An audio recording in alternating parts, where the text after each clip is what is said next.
Hello and welcome to this edition of Progressive Business, brought to you by the Institute for Civic Achievement and Progressive Business Development Network. I'm Jerry Pradier, president of PBDN, and I want to welcome you today to the show that gives you practical, relevant, and on-time advice to help you grow or start your business. I want to call your attention to the last slide of the show that gives ICA's contact information and website. You can go to the website to see our schedule of business classes and descriptions of all of these classes, and even register online. Early registration will get you big discounts. Today we have a guest that you're familiar with who is returning today, and that is Willard Barth, the international motivational speaker, author, and singer. Willard, welcome to our show, and to Aspen. Glad to be back. Beautiful out here. And today, in a previous show, we've talked about rapport, creating rapport. Today we're going to talk about the sales process itself and achieving business success through the psychology of sales. Yes. Are you a salesperson? What's your background and how did you get experience in sales? Yes. I've actually had people, when I didn't want to admit to being a salesperson, tell me I was a great salesperson. So I had actually, my first real job, I term it, was we were street hustlers, basically. They loaded up our cars with merchandise in the morning. We would go out and we would approach businesses, we would approach people on the street, and we would sell. Mm-hmm. And so did you go to school first before you did this? Yes, I did go to high school for that. I went to college for music, but I found my way into the sales field. And that really is kind of where I stayed, because one of the things that company instilled in me as a belief system was that the only way I was going to reach the level of financial success and personal freedom that I desired was by working for myself. And that came down to being an entrepreneur and through sales. That was the only way I was going to write my own ticket on how much I would earn and what my lifestyle would be like.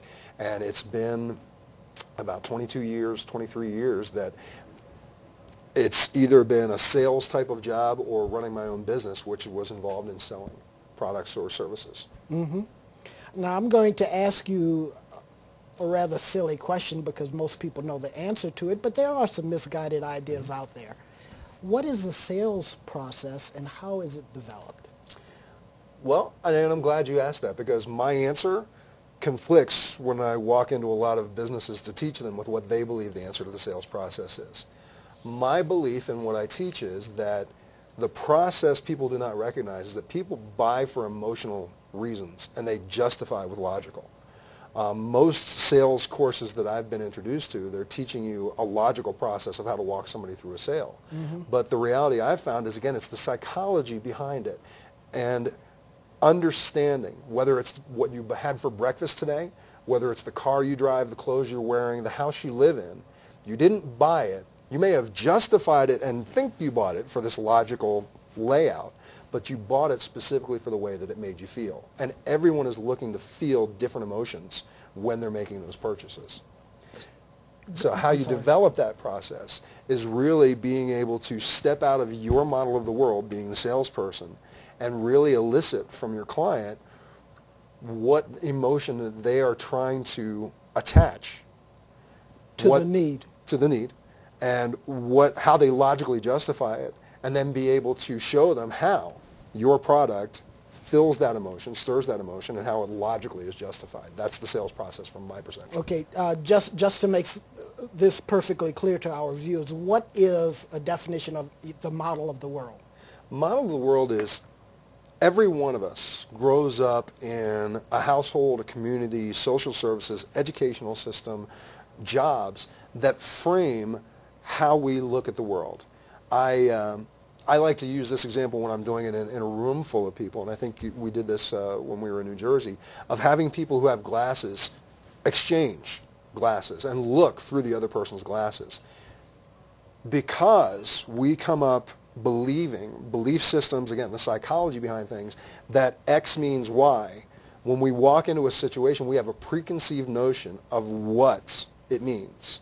That's our model of the world. The challenge is you grew up in a completely different situation. You went through a completely different educational process, social systems, life experiences, that we can be looking at the exact same thing, and it can have completely different meanings to each other. So model of the world is a term that I use just to identify and get people to recognize just because you see it that way doesn't mean it's the way that it is. Yeah, I'm wondering if you've seen this example that illustrates exactly the same thing. If I look up and I move my finger in a clockwise position, that's the view that I have of that motion. But as I move down and I look at it now, it's in counterclockwise position. Mm-hmm. So it depends on where you are in relation to it, what you see. Exactly, exactly.